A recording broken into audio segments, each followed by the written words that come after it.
एक सीधा साधा गांव का भगत कभी कथा नहीं सुनता था, गाय चराता था गांव की। तो एक दिन और गोपाल जो गाय चराने वाले थे उन्होंने कहा, यार कभी तो कथा सुन लो, रात दिन पशुओं के पीछे घूमते हो, पशु बुद्धि, कभी तो कथा सुन लो। तो एक दिन सोचा दोपहर के भोजन गांव में पाएंगे जाके अपने घर में, और कथा हो रही वहीं से निकल लेंगे, जो सुन लेंगे तो सुन लेंगे। खड़े खड़े वहां चर्चा चल रही थी, जिसने मनुष्य जन्म लेकर के गुरु मंत्र नहीं लिया और नाम जब भगवान का नहीं किया, उसका जीवन मुर्दा, व्यर्थ जीवन। चला गया सुन के, और बार बार वही दिमाग में कि पंडित जी कह रहे थे गुरु मंत्र नहीं लिया और नाम जप नहीं किया तो मुर्दा जीवन। जिन हरि भगत हृदय नहीं आनी, जीवित सौ समानते प्राणी। दूसरे दिन फिर गया, कहा पंडित जी आपने कल कथा में कहा था गुरु मंत्र ले लेना चाहिए, नहीं तो जीवन मुर्दा हो जाता है, बेकार जीवन रहता है। तो देव गुरु मंत्र आप, और तो हम किसी को जानते नहीं। तो देखा फटा पुराना कपड़ा, डंडा लिए एक चरवाहा। तो उनका ऐसे थोड़ी कि तुरंत गुरु मंत्र दे दिया जाता है, आखिरी दिन कथा के मिलना फिर दे देंगे, टाल दिया। अब वो आखिरी दिन कथा के तो दिन चढ़ावा चढ़ रहा था, तो पंडित जी ने कहा जब चलें तब ले लेना गुरु मंत्र, टाल दिया। अब वो जब आखिरी दिन के बाद वो, तो उस समय घोड़े पे बैठ सब सामान लाद के पंडित जी चलते थे, वो तो सब सामान लाद के चलने लगे हो। तो पीछे पंडित जी आप जो कह रहे थे कि गुरु मंत्र देंगे, आप गुरु मंत्र दे दीजिए। पंडित जी रबड़ी पवाई गई थी, घोड़े से उतरे, घोड़ा एक भगत के यहां खड़ा किया और लोटा लिया और भागे, क्योंकि सोच लगी थी। अब वो भगत किसान आदमी, गांव का गंवार आदमी पीछे लगे, पंडित जी अरे गुरु मंत्र दे दो, कितने दिन से टहला रहे हो आप। अरे उनका यार मतलब सोच का पेशा, तू गुरु मंत्र की बात कर। अब वो पीछे लगा कि अब हम नहीं जाने वाले, आपने सब सामान लाद ली थी, भगवान की कृपा कहो कि आपको सोच लगी आई, नहीं तो आप हमको तो गुरु मंत्र ही नहीं देते, हम आपको नाम पर विश्वास की बात। पंडित जी तो दात गपोचन, जय गुरुदेव की, जय गुरु। वो दबकाए है दात गपोचन, मतलब एकदम मूर्ख आदमी, तो सोच तो। वो प्रणाम कर लिया, जय गुरुदेव, धत गपोचन, धत गपोचन। जपना न राधा न कृष्ण न राम न हरि। घर आया, बोले आज से गाय चराना बंद। बोले क्यों? बोले गुरु मंत्र मिल गया, अब हम भजन करेंगे, हमारा जीवन मुर्दा नहीं रहेगा, अब जीवन सार्थक रहेगा। और मेहनत करने वाला आदमी, गाय चराने वाला आदमी, अब शुरू हो गया बैठ के धत गपोचन, धत गपोचन। अब इसमें न कोई भगवान नाम है, न कोई मंत्र है, न प्रणव है, न नमो नमः, कुछ नहीं। गांव के लोग, घर के लोग बोले कि यार 50 गाय चराता था, पता नहीं कौन सा हम लोगों का पाप उदय हुआ कि कह दिया कि कथा सुन लेना। अब वो गाय चराना भी छोड़ दिया, अब गपोचन शुरू हो गया। अब उसकी ऐसी लगन लगी, सहज सरल भोले जो होते हैं ना, हरिवंश महाप्रभु कह रहे हैं, मुनि मन ध्यान धरत नहीं पावत, करत विनोद संग बालक भट, दास अनन्य भजन रस कारण, जैसे हित हरिवंश प्रगट लीलान। लालजू महाराज बड़े बड़े मुनियों के ध्यान में नहीं आने वाले, बड़े विनोदी। रुक्मिणी जी से कहा तैयार हो, भगत के दर्शन करने चलना है। रुक्मिणी जी ने कहा बहुत दिनों बाद आज आपको किसी भक्त की याद आई, प्रभु जरूर कोई महाभागवत होगा, हम चलते हैं। बोले बहुत विचित्र महाभागवत। चले, साधारण वेश में चलना है। जब गांव में गए, उस भगवान तो सर्वज्ञ ही है, उसके घर के दरवाजे में बैठ गए और रुक्मिणी जी से कहा कि पहले तुम मिल के आओ भगत के, फिर हम मिलेंगे। रुक्मिणी जी ने कहा हाँ ये उत्तम बात है, पहले हम उनको दर्शन दे के और दर्शन करके आती है। तो आंख मूंदे से, न खाना न पीना, धत गपोचन। रुक्मिणी जी इनका ये कौन सा नाम भगवान का, न विष्णु शास्त्र नाम में है, न गोपाल शास्त्र नाम में है, और कहीं हमने पढ़ा नहीं, ये कौन सा भजन कर रहा है? कहे किसका भजन कर रहे हो? चुप रहा। फिर किसका भजन कर? 2-3 बार तो गुस्सा के आंख खोला, देखा कोई स्त्री, तो बोले तुम्हारे खसम का भजन कर रहे हैं। और किसका कर रहे हैं?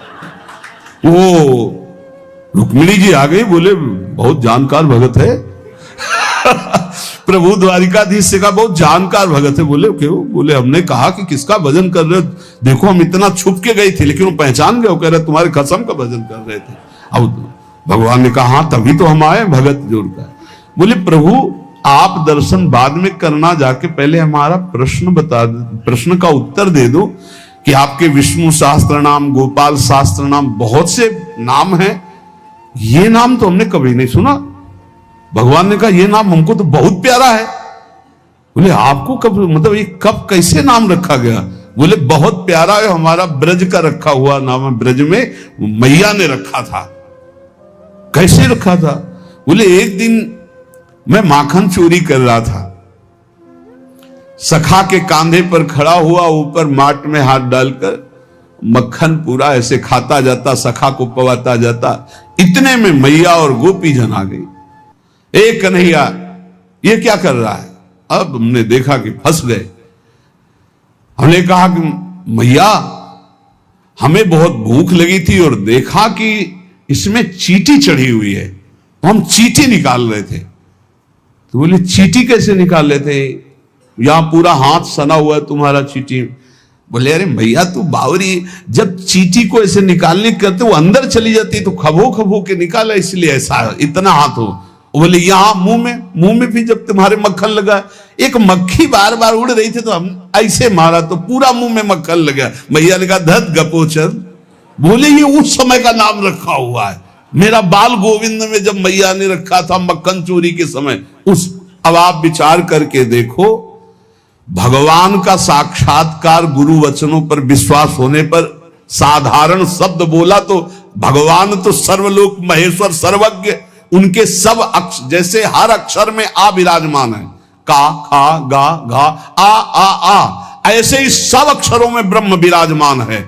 फिर राधा नाम तो स्वयं हरि जपते हैं, और राधा नाम तो परम प्रेम में है और बड़ा गुही है। विश्वास करके जब वो धदगपोचंद जपा तो रुक्मिणी और द्वारिकाधीश भगवान दर्शन देने आ गए, और तुम विश्वास करके राधा राधा जपोगे तुम्हें नहीं प्राप्त हो जाएगा? अरे यही राधा स्वयं भगवान हरि जपते हैं। इसलिए पहला जीवन का चरम लक्ष्य भगवत प्रेम, भगवत प्राप्ति। दूसरा, हमारी बुद्धि केवल विचार करे तो श्यामा श्याम के ही विषय में, किसी व्यक्ति वस्तु स्थान का अगर हमारा चिंतन हो रहा, संबंध हो रहा, तो श्यामा श्याम के संबंध से हो। जैसे गोस्वामी तुलसीदास जी कहते, नाते नेह राम के मनियत सुहृद सुसेव्य जहां लो। अगर ऐसा नहीं तो फिर हर वस्तु व्यक्ति स्थान में एक आसक्ति है, वो बांध लेगी, आप श्यामा श्याम तक नहीं पहुंच पाएंगे। इसलिए बुद्धि का जरूरी है प्रिया प्रीतम में स्थित होना।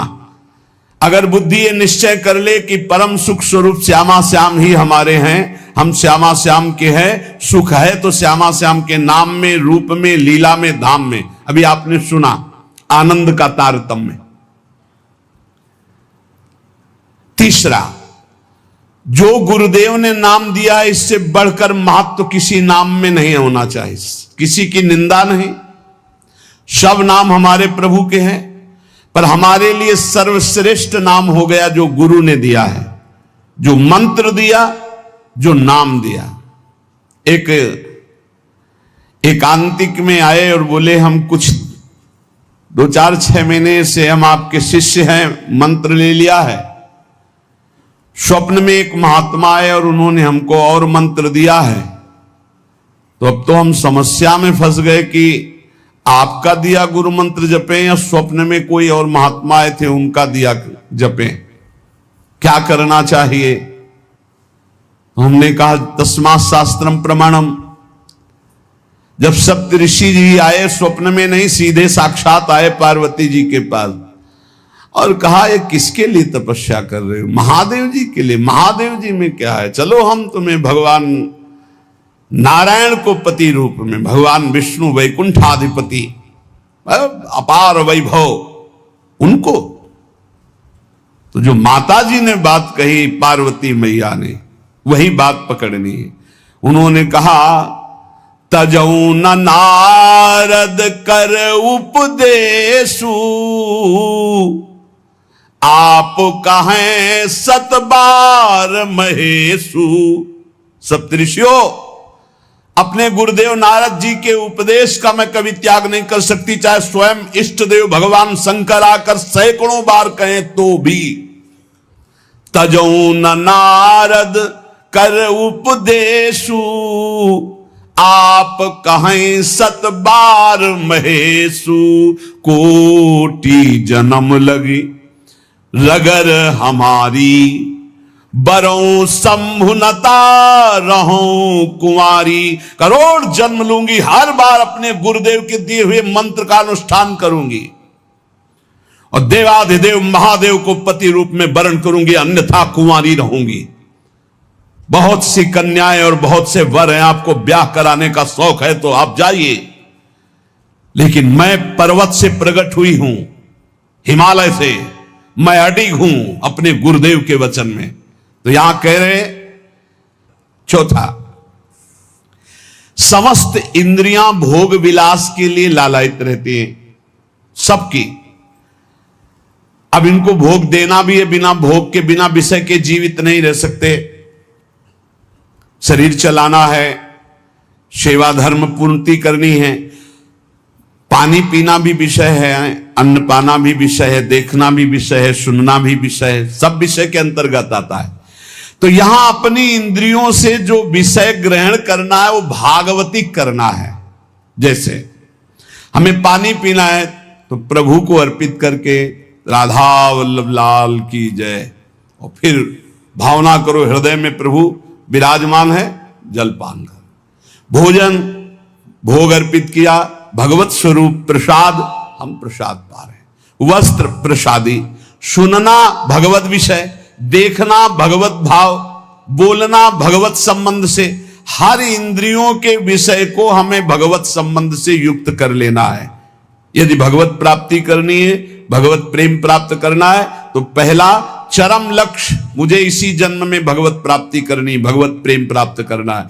दूसरा, बुद्धि का पूर्ण समर्पण अपने आराध्य देव श्यामा श्याम में। तीसरा, गुरु प्रदत्त नाम रूप लीला गुण सेवा उपासना सांगोपांग गुरु प्रदत्त। चौथा, समस्त इंद्रियां भगवत संबंध से युक्त। पांचवा, जीव का चिंतन प्रत्येक क्षण पदार्थ, व्यक्ति, परिस्थिति, विचार भोगों के, क्रियाओं के, संबंधियों के, जहां जहां जाए वहां से हटाकर अपने लक्ष्य श्यामा श्याम में लगाओ, या जहां जहां जाए वहां प्रिया प्रीतम की भावना करो। जीवन का प्रत्येक पल किसी व्यक्ति के विचार में, वस्तु के विचार में, स्थान के विचार में, भोग विचार में, जहां जहां जाए वहां से हटाकर श्यामा श्याम में लगाओ, या जहां जहां जाए वहां श्यामा श्याम को देखो। बहुत सुख मिलता है, अपार सुख मिलता है।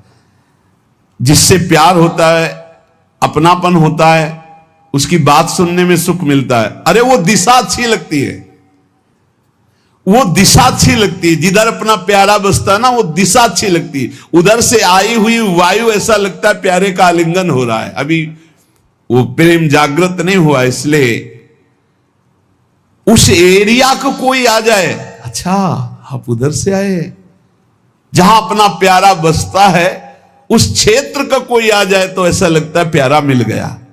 उधर की वायु आ जाए तो प्यारा। जहां प्रीतम जी देश की प्यारी लागे पौन, जिधर प्रीतम बसते उधर से यस्या कदापि वसनांचल खेलनोत। जिधर हमारी प्यारी जो प्यारे जो, नाम में अपार सुख तब अनुभव आएगा जब आसक्ति हो जाएगी। अभी आसक्ति अन्यत्र है, नाम में आसक्ति तो है नहीं। तो एक उपासक, ये मुझे नाम जपने में श्रद्धा नहीं हो रही, बिल्कुल ना हो, आप चिंता मत करो। भाव शब्द समझिए, कुभाव अनख आलसहु, नाम जपत मंगल दिशि दसहु। भाव से जपो, कुभाव से जपो, मन लगे या ना लगे तुम्हें फल मिलेगा, पक्का मिलेगा, मंगल दसों दिशाओं में होगा।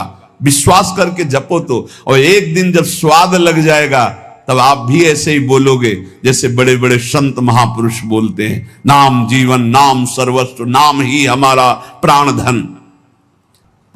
8वां, जीवन में राग द्वेष न रह जाए। बड़ा खतरनाक है ये राग द्वेष। अगर किसी से राग है तो बड़ा सूक्ष्म होता है राग का धागा, और वो जब हमारे ऊपर संकट आएगी, विपत्ति आएगी, या तो वो धागा दिखाई देता कि अभी वो है ना। द्रौपदी जी को पहले श्री कृष्ण याद नहीं आए, 5 महारथी पति है अतिरथी, वो याद आए, फिर भीष्म आदि याद आए, फिर अपनी भुजाओं का बल, फिर दांतों का बल, और जब निर्बल तब महाबल। सुनेरी मैंने निर्बल के बल राम, महाबल प्रभु श्री कृष्ण का तब जागृत हुआ। ये राग बहुत खतरनाक है, किसी से राग ना करें। यही राग जब प्रियालाल के चरणों में अर्पित हो जाता है तो अनुराग कहलाता है। जब शरीर भोग, शरीर संबंधी, यही बहुत फंसाव वाला जन्म मरण चक्र का मूल यही राग है। और जब इसमें बाधा पड़ती तो द्वेष हो जाता है। द्वेष बहुत खतरनाक है।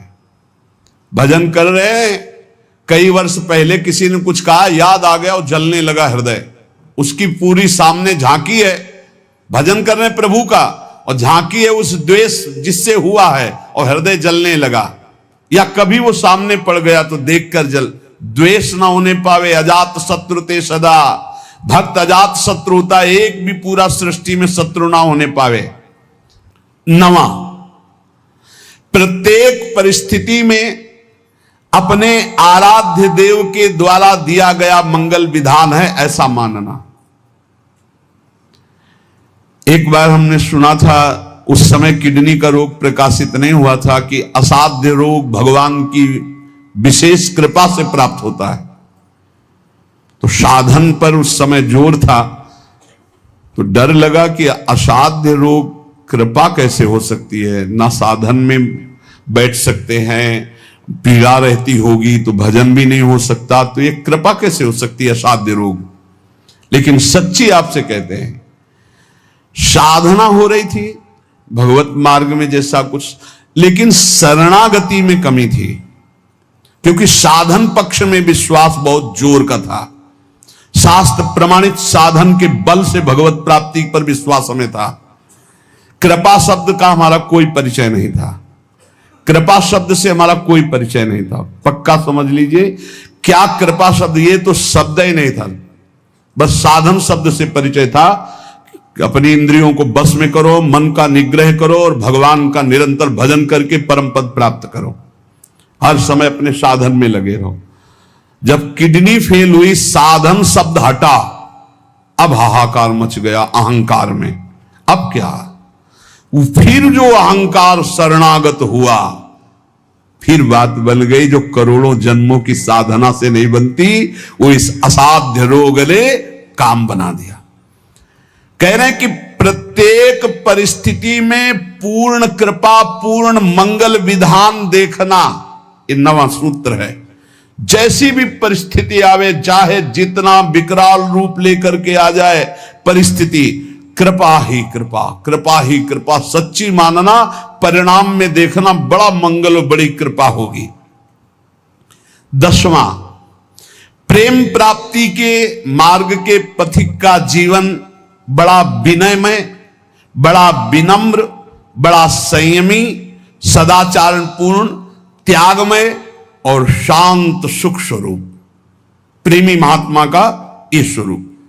बड़ा विनम्र जीवन, बड़ा विनयमय जीवन, बड़ा संयमित जीवन, सदाचारपूर्ण और त्याग रूप, त्याग की चेष्टा नहीं, वो त्याग रूप ही है। प्रभु के सिवा उसे कुछ अच्छा नहीं लगता।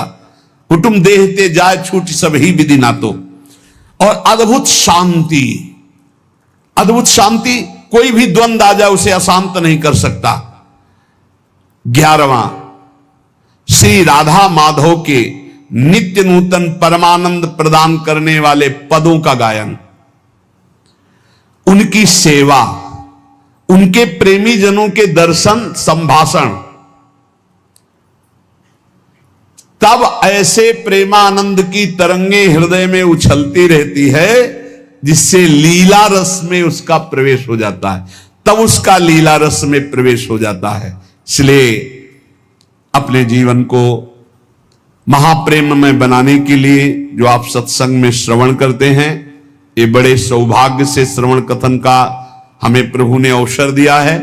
हम इसे व्यर्थ न जाने दें, बार बार मनन करो। देखो भगवान की इतनी कृपा हो गई, ये यंत्र मोबाइल आदि जो है, अगर इनका सही प्रयोग करे तो ये बहुत सहायक है।